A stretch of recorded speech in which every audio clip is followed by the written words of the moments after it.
Welcome to Ideagen TV. Today I'm honored to have with us as our guest, Alan Miller, founder of the News Literacy Project. Alan, welcome. It's great to be here. You know, Alan, you're doing such incredible work in news literacy and with the News Literacy Project, of course. And I'd love to start this interview by asking you, would you kindly, for our global audience, describe what the News Literacy Project is and what some of your exciting plans are? I know there are many. What some of your exciting plans are for 2023? Sure. We are a national nonpartisan nonprofit that works with educators and the broader public to give them the skills to know what news and other information to trust and to be able to spot misinformation. We also instill an appreciation of the role of the First Amendment and a free press. And our aim is really to give people the ability to be equal, informed, and engaged participants in the civic life of their communities, and ultimately to help strengthen our democracy. Well, what's not to like about that? What an incredible, and we could use more of that, obviously. Thank you for all you're doing to bring this source of truth to the news world and to individuals really across the planet. And that's something that clearly is vital within the democracy that we have here. And we come to you via our partnership and work with AARP, and more specifically, the Purpose Prize. Would you kindly, Alan, tell us a little bit about your engagement and how you have come to know and be part of the Purpose Prize at AARP? So I'm greatly honored to have won the Purpose Prize through AARP for the work that I've done with NLP that built on my first career as a journalist, and has given us an opportunity to really elevate our profile, amplify our work, and also to now engage in a much bigger way with AARP. So for our first 12 years, we were focused on helping the next generation, middle school and high school students, discern fact from fiction. And we continue to do that work in every state throughout the country. In the last couple of years, we determined that misinformation was such an existential threat to our democracy that we couldn't just wait to reach the next generation. We needed to reach all generations. So we've created resources for the general public, including a new platform that I think we'll talk about in a couple of minutes called RumorGuard. I'm delighted to be able to share that we have just reached an agreement with AARP to share our resources and programs on their platforms and social media to reach their 38 million members and to have them help guide us in a way to do that most effectively. And one of the things that's really exciting about this is that older Americans are the most affluent and most politically engaged demographic, but also we are not digital natives. We are not only targets of a lot of mis and disinformation, but studies have shown the most prone to sharing it. So we're really excited about the opportunity to help older Americans become leaders in pushing back against misinformation. And what just, I mean, it's just profound. And we are very obviously familiar with the Purpose Prize, and the fact that you won the Purpose Prize just about says it all. During the last 3 years, especially in the midst of the global pandemic that, the world perhaps for the first time experienced at the same time, there was a trusted source of information, and that was AARP. And it's remarkable, and really it makes total sense that you're taking that relationship to the next level with AARP as a result of the incredible work that you're doing. As you're looking at the landscape, you have a project called RumorGuard. And what does RumorGuard do, Alan, to prevent, to assist with the efforts that you're leading? So we're very excited about RumorGuard. This is our latest major initiative that we launched in October. And it's a platform you can find at rumorguard.org. And this is a place where we debunk the most prevalent viral rumors. And we show people why they should not believe these. We also then provide weekly alerts with posts, social media posts that people can share to push back. This is a very asymmetric battle with those who are creating this content out there 24/7, and we need to kind of flood that zone with the debunking. We then say to people, look, if you want to learn how to do some of this yourself, we provide basic tutorials on how to do things like reverse image searching and what's called lateral reading, where you get off what you're looking at and look at other sources. And what we really want to do is create a community of news literacy practice. We've kind of modeled this a little bit on the Wikipedia model, where people become engaged in pushing back against toxic disinformation and conspiratorial thinking, and help to really assure a future founded on facts. We want to see a change in sort of the mindset around how people consume and share information along the lines we've seen around issues like drunk driving and smoking and littering, where people do take a sense of personal responsibility. The difference is those changes took a long time, and we don't feel that we have a long time. That democracy, barely survived a stress test on January 6, 2021, and we really need to create a consciousness about news and information that can strengthen and preserve democracy in the future. So, as we talk about the News Literacy Project and scale, what do you believe, Alan, is necessary to accelerate the News Literacy Project into what we would term a national movement? Yes, so that is our goal, to turn our mission into a national movement. And we're continuing to work at the education level, as I mentioned, and working with thousands of educators to reach hundreds of thousands of students. But we're going now from talking about 4 million educators to 340 million Americans. And so we can't do this ourselves. Our hope is to leverage our proven nonpartisan resources, our expertise, our reputation, to work with other organizations that can help us get to massive national scale.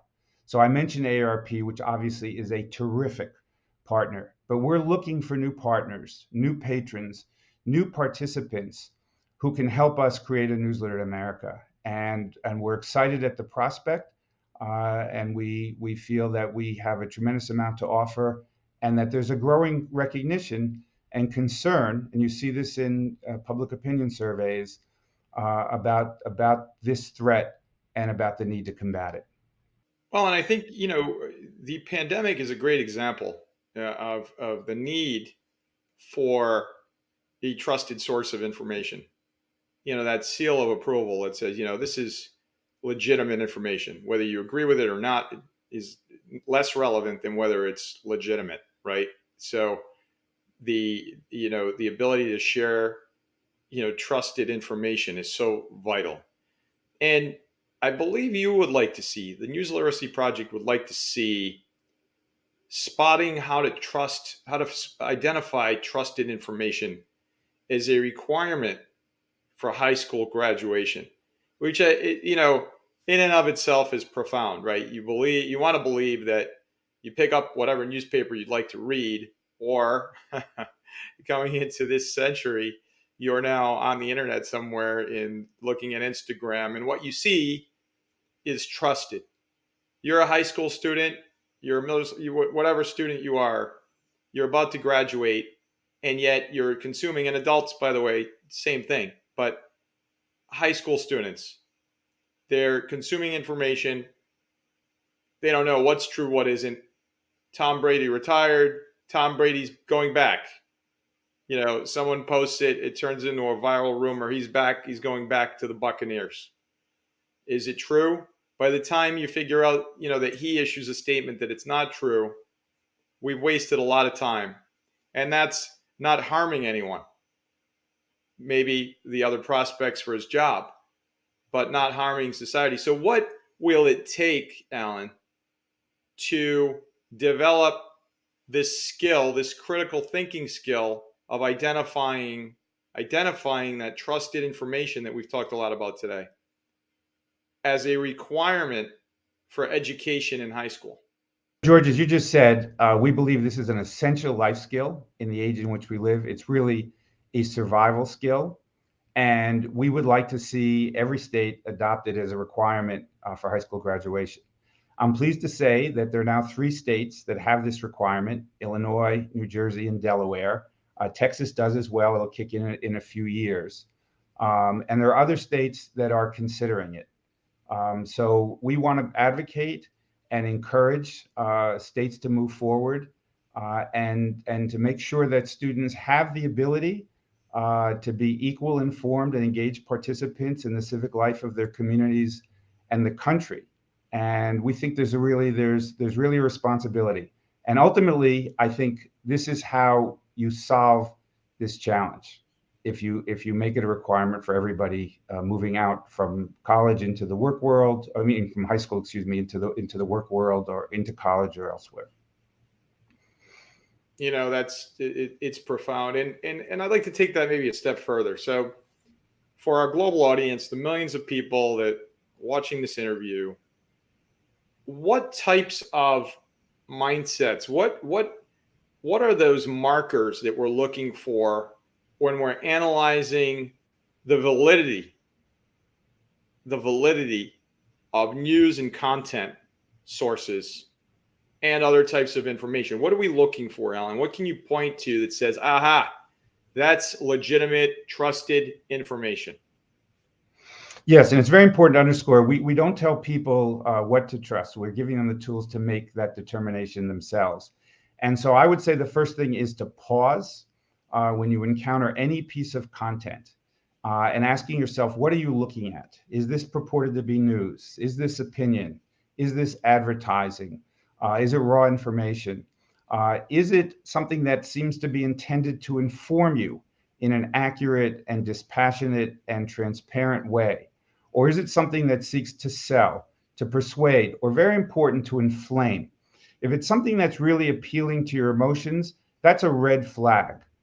Because when something gets us angry or agitated or fearful, sort of the thinking part of our brain often shuts down and we react more viscerally.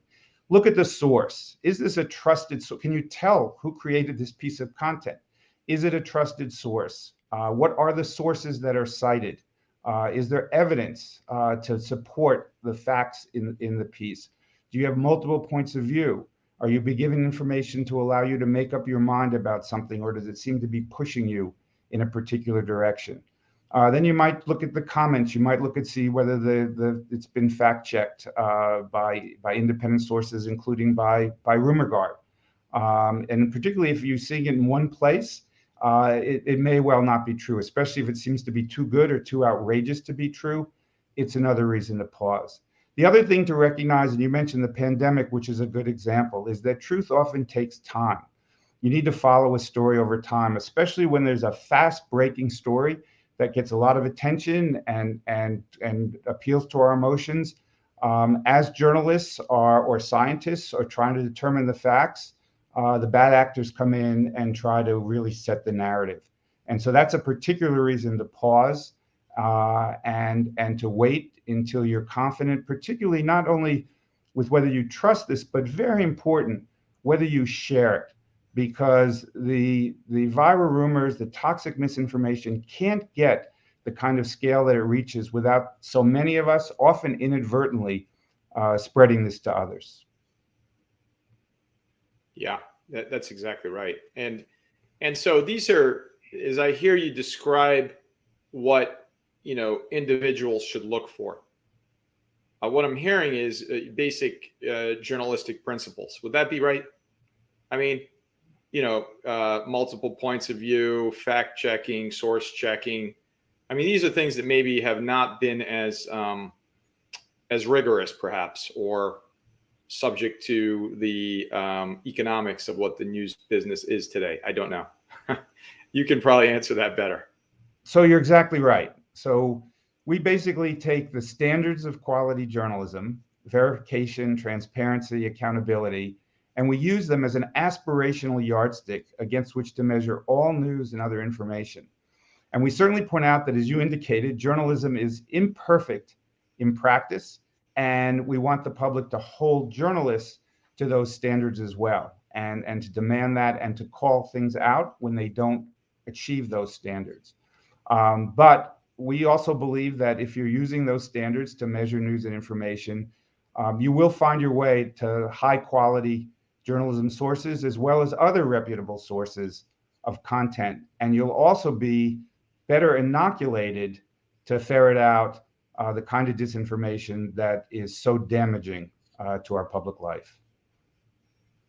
Yeah, it's incredible, and it's almost like citizen journalists keeping that bar as high as possible to make sure that that we're getting, that to that trusted source, to that accurate piece of information that's only what you're asking for, right? You're asking that what you're reading is accurate, whether you like what it says or not. I don't think that's the point. The point is it's factual. Would that be right? So absolutely. I mean, look, today we are all our own editors on what we are seeing on our feeds and elsewhere, and we essentially can all be our own publishers. So we want people to play those roles in ways that are credible, responsible, and empower their voices. And I think that's really critical, that sense of responsibility. So absolutely, to apply those standards to everything we encounter, to be skeptical but not cynical, and to recognize, that all information is not created equal. I mean, there is more good and valuable information available to us than ever before, literally at our fingertips. The key is to have that mindset and some basic skills to be able to sort out the informational wheat from the chaff. So in 2021, again, this seems like a lifetime ago, 2021, Pew Research Survey came out with a fact that they came up with based on their research, of course, that said that 30% of Americans receive at least some of their news from social media. I have not yet seen 2023, 2022. I imagine that's gone up. I just imagine that. But 30% is 1 in 3. And so 1 in 3 Americans take some of their information for news from social media. What would you say, Alan, is the responsibility of social media type platforms to counter misinformation, disinformation, and is enough being done to filter for what we've been talking about, which is trusted information? So, starting in 2016, in the wake of that election, we really learned just what was been going on the social media platforms and how damaging it was, including the Russian disinformation campaign, and how slow the platforms were to address, and in some cases even to acknowledge what was happening, through the feeds that they were providing. So I think there's a real responsibility of the platforms to have clear community standards that they enforce. I think that there is no place on the platforms for extremism, for hate speech, for content that undermines our public health or democracy. I think that they need to be consistent and nonpartisan about removing bad actors who are creating that content. They should be more transparent about their algorithms. I think they also can adjust their algorithms to give higher visibility to credible sources of information and to push down information that is extreme. I think, the fundamental challenge here is that the platforms, they derive their revenue from eyeballs and likes and clicks and shares. And that tends to elevate the most extreme, the most polarizing, the most sensational content. And so I think that creates even a greater responsibility on their part to tamp that down and to elevate reliable sources of news and information. Yeah, exactly. And it just underscores how important your work is at the News Literacy Project. And as we look at media literacy, media literacy education in promoting civic engagement and democracy. Alan, how is the News Literacy Project contributing to these goals? Well, this is at the heart of what we do, and is what motivated me 15 years ago to leave journalism in the Los Angeles Times, to start NLP. I think that our work is essential in terms of educating the next generation and the public. I think it's critical for the future of quality journalism, however it's delivered on whatever platform and means, by creating an appreciation demand for it. And I think ultimately, our work is absolutely vital for the future and the strength of our democracy, by giving people, the ability to be informed and engaged participants in public life. We've seen, you mentioned the pandemic, just in recent years, we've seen conspiratorial thinking move from the dark corners of the web onto the streets and into the US Capitol. And whether it's the pandemic or the 2020 election or the rise of QAnon, we've now seen that tens of millions of Americans are deeply invested in conspiratorial thinking. And this is further fueled by our hyperpolarization, by a deeply felt sense of grievance among many, by our intense tribalism. And so we really absolutely need to counter this. And to give people the ability to recognize conspiracy theories and to push back against them, and to talk to and deal with people who have fallen down those rabbit holes to try to bring them back. And we need to be able to do this to have a fact-based reality, because ultimately, facts are the central nervous system of our public life. They're the basis of what we teach in our schools, of our scientific exploration and findings, and of our effective public policy debates and decisions. And if they're in trouble, so is democracy. Alan, it's remarkable to have this conversation. I know we could go on for quite a while because you and I are both passionate about trusted sources of information. I think it's fundamental to the continuing democracy that we have and the success thereof. And so you're playing a vital role in that. News is changing. There's so much information. We didn't even touch upon, for example, health-related information. You have back pain. You have back pain, you search back pain. Tell me where you're going to get the most trusted source of information to address your back pain. You'll come up with ads first, and typically in most, searches, and on and on. So the point is, your work is more vital than ever. We're appreciative that you left the LA Times 15 years ago. Big loss for the LA Times, big gain for democracy. So check mark there. Alan, what is your call to action for our global audience today, and how can everyone learn more about your work, your trusted work at the News Literacy Project? So my call to action is that we all have a responsibility to give facts a fighting chance, and we're happy to play our role. So all of our resources are available at no cost. You can start by checking us out at newslit.org. I would encourage you to go to rumorguard.org, sign up for our weekly alerts.